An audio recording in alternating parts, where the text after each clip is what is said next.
آخری چیز ہے، اس کے بعد بھی اگر آنکھ نہیں کھلتی کسی انسان کی تو میں نہیں سمجھتا کہ وہ اپنے گرد اس نے جو یہ فلا تزکوا انفسکم، اس نے جو اپنے گرد تزکیہ نفس کا ایک مصنوعی حالہ بنا لیا ہے، کبھی بھی وہ اس حالے سے نکل سکے گا اگر اس حدیث سے بھی آنکھ نہ کھلی۔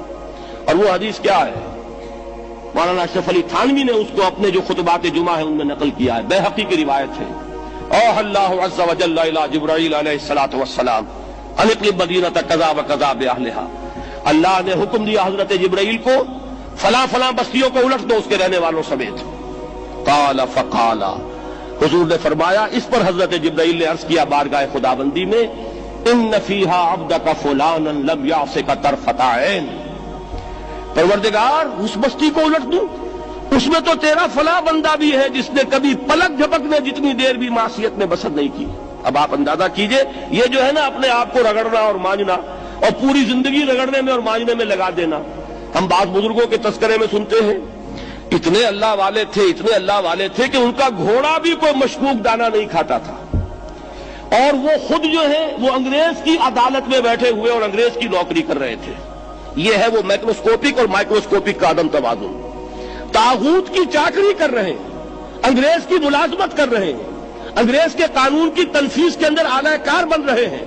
لیکن ذاتی تقوی اور ذاتی نیکی اور ذاتی للہیت جو ہے اس کا معیار یہ ہے کہ ان کا گھوڑا بھی مشکوک چارہ اور مشکوک کھانا نہیں کھا سکتا۔ یہ ہے وہ عدم توازن، اس کو نوٹ کیجئے گا، جس کو کہ اس حدیث میں محمد رسول اللہ صلی اللہ علیہ وسلم نے واضح کر دیا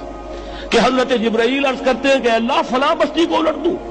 اس میں تو تیرا فلاں بندہ بھی ہے جس نے پلک جھپکنے جتنی دیر بھی معصیت میں بسر نہیں کی۔ ذاتی نیکی کا اب اس سے اونچا کوئی مقام کوئی شخص مجھے اگر بتا سکے تو میں اس کا مرید ہو جاؤں گا۔ اس سے اونچا کوئی مقام ہوگا کہ آنکھ جھپکنے جتنی دیر بھی کسی نے معصیت میں بسر نہیں کی، ذاتی نیکی کی معراج۔ لیکن حکم کیا ہوا بارگاہ خداوندی سے؟ قال فقال، حضور نے فرمایا، اللہ تعالیٰ نے حکم دیا جبرائیل کو، اقلب علیہ وعلیہ، الٹو اس بستی کو، پہلے اس بدبخت پر پھر دوسروں پر۔ کیوں؟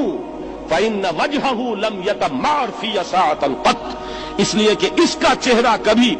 میری غیرت میں سرخ نہیں ہوا، اس چہرے کا رنگ نہیں بدلا۔ بے غیرت انسان،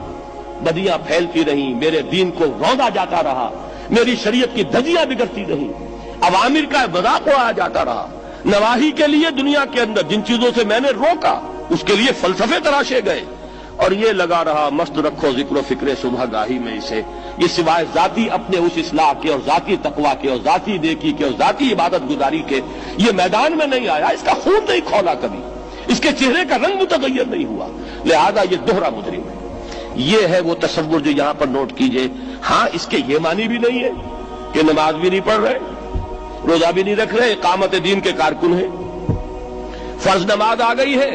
وہ چلی جا رہی ہے، جماعت کا کوئی اہتمام نہیں ہے۔ اب یہ دو انتہائیں ہیں، ایک انتہا یہ کہ وہ تزکیہ نفس جو ہے اسی میں وہ رگڑنے اور مانجنے کا عمل جاری ہے،